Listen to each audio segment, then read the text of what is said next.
ARC 3.0 is literally right around the corner, and while Bungie is being secretive as always to what'll be revealed and given to us in Season 18, there are a few things we know for sure. We know ARC 3.0 is going to be banging, and like when Solar 3.0 dropped, we know that the ARC usage numbers are going to skyrocket through the roof as everyone will undoubtedly get hooked on the new flavor of the week. There's also for sure going to be awesome new mods on the seasonal artifact that will be directly tied to using an ARC subclass. Hi, my name is Fallout, and today I want to talk about 10, technically 11, exotics that I'm highly positive are going to completely pop off when ARC 3.0 drops. You can either try to get these if you're a new player, or if you're a returning player, maybe infuse them, finish the exotic catalyst, or level them up completely, because today's list will include exotic armor as well. In any event, the following top 10 has no real ranking between the numbers. I truly feel that each thing on this list will be stellar come Season 18. Be sure to stick around until the very end of the video. There will be a bonus 11th entry, a type of legendary weapon, not an exotic.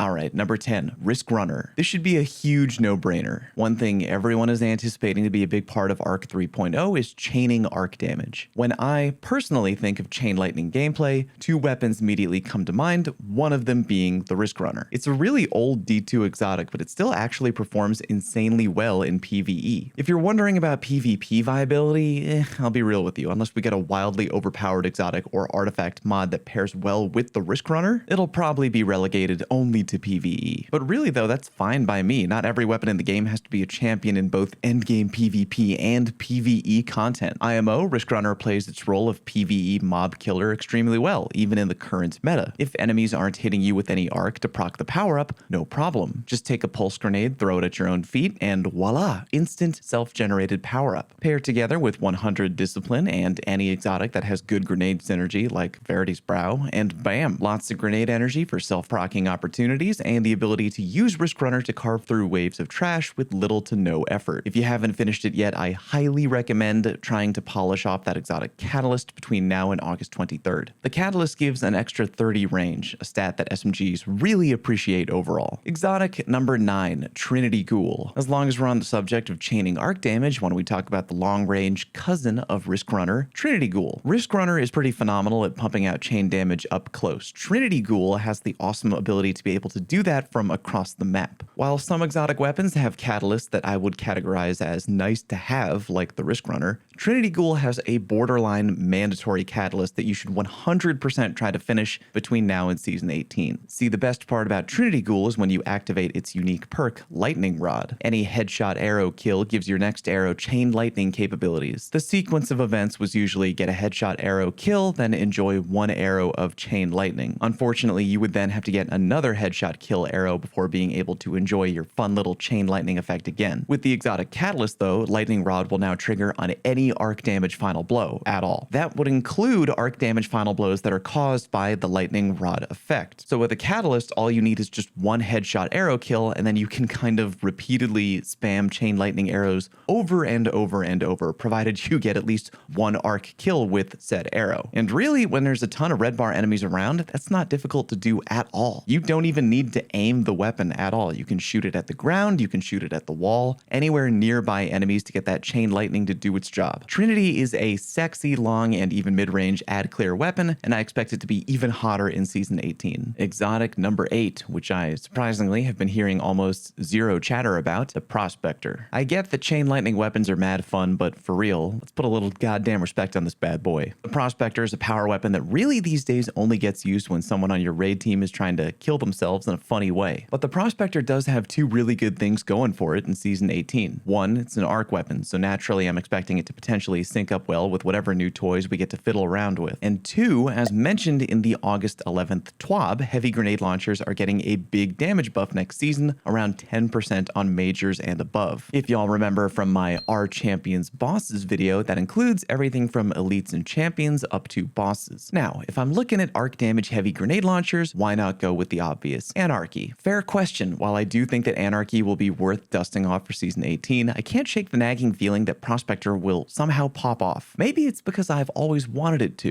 It seems like such a good option for DPSing large, stationary targets like most raid bosses. Add on to that the fact that the Prospector has the fastest rate of fire out of every heavy grenade launcher in the game, 165 RPM compared to the highest normal RPM of 150. The weapon is just begging for a glow up, and I'm thinking that the combination of getting good synergy Energy with Arc 3.0 and a 10% damage buff is just the touch-up that it needs. One thing I personally have to do is finish the exotic catalyst before next season. Not only do you get deeper ammo reserves, but a huge improvement to blast radius. Try to get that done if you can. Exotic 7, and let's throw a little armor into the mix. Crown of Tempest. I know I'm mainly a Warlock, but don't worry, I got Titan and Hunter options coming down the pipe, so don't think I'm out here playing favorites. The Crown is a hard, natural choice for Warlock players in Season 18. For the times when I'm feeling cheeky and want to hop on Stormcaller and PvP, even before Arc 3.0 drops, about half the time I'm going to put on the Crown just because it's really good. The exotic perk, if you're unfamiliar. Arc ability kills increase the recharge rate of your Arc abilities and extend the duration of Storm Trance. Usually I'm rocking Crown in 6v6 to extend the duration of Storm Trance. Even in the pre-Arc 3.0 sandbox, I think that Storm Trance is one of the strongest PvP roaming supers in all of D2. Provided you have Ionic Blink, which IMO is kind of mandatory for PvP, you can just zoop around the map holding down the trigger with no aim or skill or talent and lock up easy multi-kills. I'm feeling like the Crown will be great for either PvP or PvE in the land of Arc 3.0 though. Consider Void and Solar 3.0. Our new toys allowed players to have a ton of ability spam in PvE with the right loadout configuration. I'm sure we'll get the same thing with Arc 3.0, and adding better ability cooldown on top of that with exotics like the Crown, to me, is kind of a no-brainer. If I'm going to do any ability spam testing on day 1 Warlock, it'll probably be paired together with the Crown. I highly recommend yours is dusted off and fully leveled to at least play around with on day 1 if you're a Warlock player. Let's keep going down the armor rabbit hole for a minute with exotic number 6, Lucky Raspberry. I'm actually kind of excited for the potential of this armor to not suck in Season 18. Not that I think the Raspberry is bad now or anything, it just gets outshined by a lot of other Hunter options in both PvP and PvE. On the PvE side of things, the hope is that with all the new toys we're going to get with Arc 3.0, there will be some kind of encouragement or reward to chain arc damage through trash mobs. No matter what the reward or the pull might be, you can bet your ass that I'm going to be toying around with Raspberry on my Hunter right away. Normally, arc bolts will let you chain up to 3 times when thrown, but the berry bumps that up to being able to chain 4 times. Last time I checked, I think there's around a 25% chance per enemy hit with an arc bolt to have your grenade energy completely refunded. And of course, if you get a full chain with your arc bolt, there's a guaranteed nade refresh right there. It's hard to say for sure without looking at the full list of mods and abilities that we'll be able to fiddle with, but it's really hard to imagine an Arc 3.0 sandbox in which the berry does not shine. Alright, how about to keep things even, we cover a hot option for Titans. Enter exotic number 5, the insurmountable Skullfort. Here's the exotic perk. Kills with arc melee abilities trigger health regen and restore melee energy. While there's no way of knowing for sure until we see what we're getting, I can't help but picture a power fantasy where my Titan is just punching through waves of trash level enemies, either moving faster while doing so or while chaining arc damage through the crowd while punching. We all know that part of the Titan fantasy in the eyes of Bungie is going full on Mike Tyson mode in the middle of the battlefield. Seems only natural to me that whatever Arc 3.0 ends up bringing, it'll very likely tie in beautifully with the Skullfort. Exotic number 4, and we're changing it back up to a weapon, the Edge of Concurrence. In the August 11th TWAB, I heard from a lot of salty Hunter mains who were irked by the fact that while some exotic armor is being tuned to interact with glaives, none of the armor listed was for Hunter. Feedback is Titan, while Karnstein and Necrotic are both Warlock. Here's where Hunters get the edge though. Their exotic glaive, the Edge of Concurrence,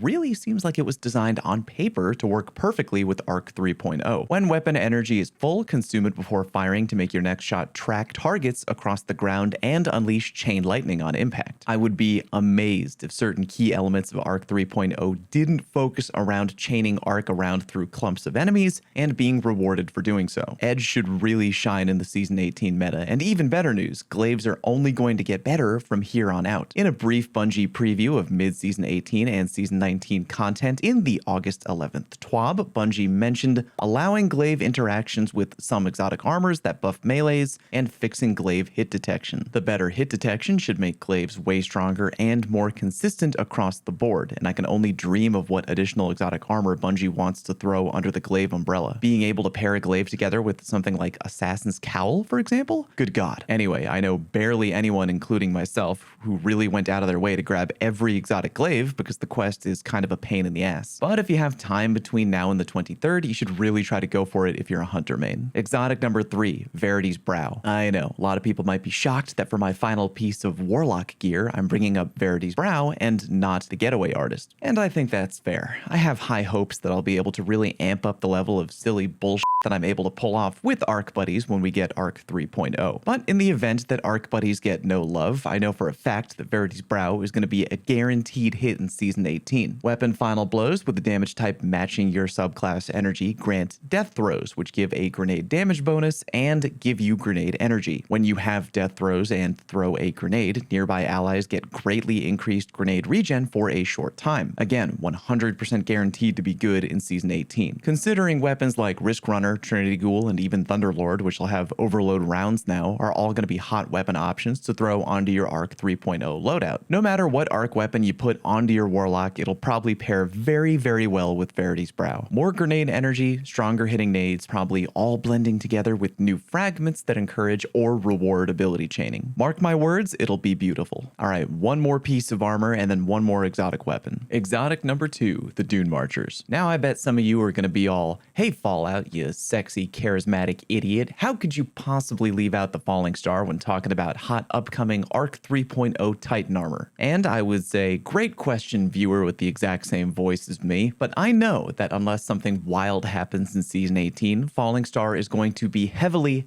equipped in PvE no matter what. Even without Arc 3.0 coming, Falling Star is already probably the most #1 overused exotic armor piece in endgame PvE, bar none. And besides, I already mentioned a PvE exotic, so I want to hit up the PvP side too, and there's no question in my mind that Dune will do well next season. Faster sprinting and melee chain damage, even with minimal effort, makes you way more oppressive and annoying to the enemy team in Crucible. Again, the overall strength of the exotic is going to highly depend on what aspects and fragments the Titan get in their Arc 3.0 kit, but I can't really imagine a scenario where Dune Marchers somehow drop down the depth chart in PvP. Remember, we have a bonus legendary weapon to talk about coming up, but the final exotic on the list is the Legend of Acrius. You probably already know, but I'm hyped about Acrius for 2 reasons. Reason number 1 is because duh, it's an arc weapon. I'm hoping that alone means it'll naturally pair very well with whatever new fragments and artifact armor mods we'll be getting in Season 18. Just as plenty of Solar 3.0 builds synergized very well with using solar weapons, so I'm hoping the case will be for Arc 3.0. Reason number 2 is because of the neat little tidbit we got in the August 11th TWAB. Bungie acknowledges that while Acrius was awesome back in the day, it's fallen way behind other short-range heavy weapons and is in desperate need of a buff. The new exotic catalyst will now grant Trench Barrel in addition to its other effects. So in addition to a better mag, better inventory size, and better reload speed, now it'll get intrinsic Trench Barrel too. If you didn't know, Trench Barrel means that after you pull off a melee, you'll get an extra 50% shotgun damage output for either 5 seconds or for your next 3 shots. Remember also that pellet shotguns, which technically includes Acrius, have already gotten a damage buff this season, 25% extra damage bonus in PvE. And I don't want to go deep down the rabbit hole until we get to Season 18, but remember, there's always more fuel we can add to the fire, boys. Just like when Void 3.0 dropped, I'd imagine that Arc Elemental Wells are going to be a big play with Arc 3.0. If that's the case, you could put on Font of Might, and by grabbing an Arc Elemental Well right there, you get an extra 25% damage buff right up on top. Add all that up together, and the bottom line is a power weapon with monster burst damage potential in PvE. Because Bungo is dropping the new raid 3 goddamn days after the new content goes live, I'll be scrambling to put together day 1 raid builds, and I will 100% be trying to squeeze a close range DPS Acrius build into my loadout folder. Alright, like I promised you, we got one more thing to talk about that technically isn't an exotic, but I wanted to give it a mention for how it'll probably go over in Arc 3.0. Drumroll please.